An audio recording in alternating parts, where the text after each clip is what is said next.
गोस्वामी जी आपके पास आते हुए, दरअसल जब पॉलिटिकल पार्टीज की ओर से रामचरितमानस को आधार बनाया जाता है अपनी राजनीति को चमकाने के लिए, तो पलटकर सवाल पूछा जाएगा कि वोट तो आपको मिले नहीं चुनाव में, तो हिंदू वोटरों में बंटवारा करके पिछड़ों और दलितों को साधने की चाल के तौर पर इसको देखा जाए क्या, जिसको रामचरितमानस हथियार बनाकर अपनी राजनीति को चमकाना चाहते हैं मौर्य जैसे लोग। चित्रा जी, मैं एक धार्मिक व्यक्ति हूं, लेकिन जितना मैं समझ पा रहा हूं, पहले बिहार का शिक्षा मंत्री चंद्रशेखर, इसके बाद कर्नाटक में के.एस. भगवान, उसने वाल्मीकि रामायण को आधार बनाया। उसके तत्पश्चात उत्तर प्रदेश में स्वामी प्रसाद मौर्य। ये वामपंथ के टूल किट का हिस्सा है सनातन हिंदू धर्मावलंबियों के धैर्य की परीक्षा लेने की। और ये एक तथाकथित प्रवक्ता जी जो बोल रहे थे, अधम शब्द की बात की है स्वामी मौर्य ने। मैं पूछूं कि जो धर्म को नहीं मानता वो अधम है? जो धर्म को नहीं मानता अवधि में उसे अधम कहते हैं, नास्तिक को अधम कहते हैं। अधम कोई जाति सूचक शब्द नहीं है, एक बात। दूसरी बात, इन जातीय विभाजन के इतिहास को वर्तमान परिप्रेक्ष्य में हम देखें तो जॉर्ज एस ग्रियर्सन के हम कास्ट ऑफ लैंग्वेज और थॉट ऑफ लैंग्वेज को भी देख सकते हैं, तो आपको जातियां कैसे विभाजित हुई, जातिगत भाषा। सनातन धर्म के आधार बिंदुओं में वर्ण और आश्रम है, न कि जाति।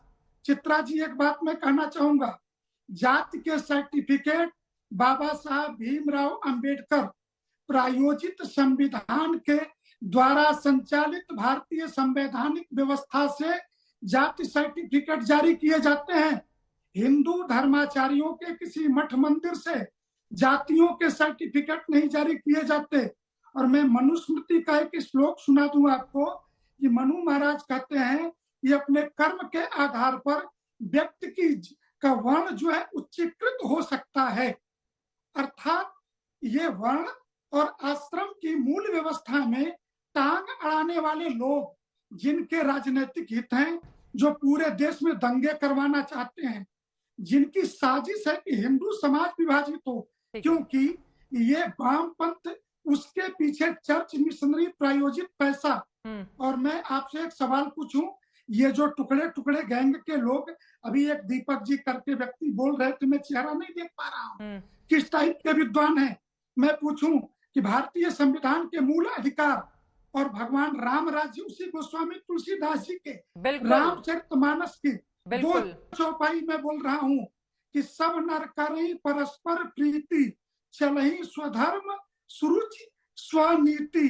क्या धर्म स्वतंत्रता के अधिकार का द्योतक नहीं है, अथवा समानता का अधिकार जो रामचरितमानस में राम राज्य में गोस्वामी जी बता रहे हैं कि राजघाट सब विधि सुंदर वर मज्जहि वरण जहां चारों नर। भगवान राम के बारे में वाल्मीकि जी से जब पूछा गया तो वाल्मीकि जी कहते हैं कि रामो विग्रहवान धर्म, भगवान राम धर्म के विग्रहवान स्वरूप हैं।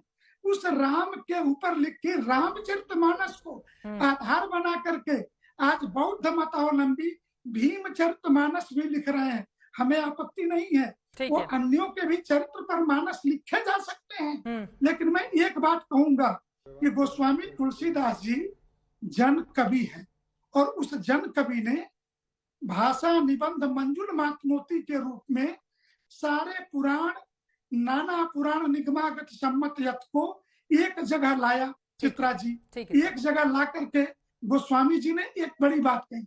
गोस्वामी जी रावण का भी संवाद लिख रहे हैं, बिल्कुल। गोस्वामी जी समुद्र का संवाद लिख रहे हैं, और यह संवाद समुद्र के मुख से बोला गया। छापा खाना तो चलता नहीं था, और भगवान कि छपता गया और लोगों के हाथों में पहुंचता गया। जिस समय तुलसीदास जी ने ये लिखा था उस समय कोई छापा खाना तो चलता नहीं था। अलग अलग जगहों पर अलग अलग प्रतियां मिली, उसको जोड़कर फिर जो मूल रामचरितमानस है वो हमारे हाथ में है। लेकिन इस तरह से अपनी राजनीति को चमकाने के लिए सीधे मृत्युंजय तिवारी जी, अब शुरुआत तो बिहार से ही हुई है, शुरुआत तो बिहार से हुई है ना मृत्युंजय तिवारी जी। अब रामचरितमानस पर धुआं वहीं से उठाना, जिसके बाद अब इसका दायरा बढ़ता हुआ चला जा रहा है। क्या हासिल होगा इससे?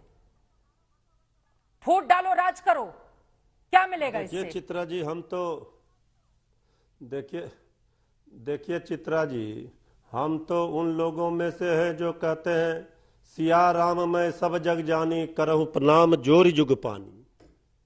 ये तो हम लोग तो पाठ करते हैं, भगवान राम तो कन कन में है, रोम रोम में है।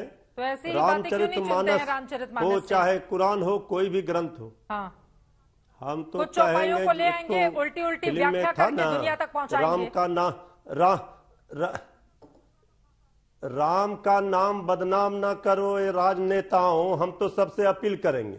राम पर सवाल नहीं है। हाँ, सवाल जो उठाया गया जी, उन्हीं को सिखाने की जरूरत है ना। बिहार में उनको सिखाने की जरूरत है, यूपी में इनको सिखाने की जरूरत है। राम का नाम कौन बदनाम कर रहा है? हम चित्रा जी अपने विरोधी बीजेपी को, हम तो अपने विरोधी बीजेपी को बोल रहे हैं। भगवान राम सिर्फ बीजेपी के, आरजेडी के, कांग्रेस के नहीं ना है, सबके हैं।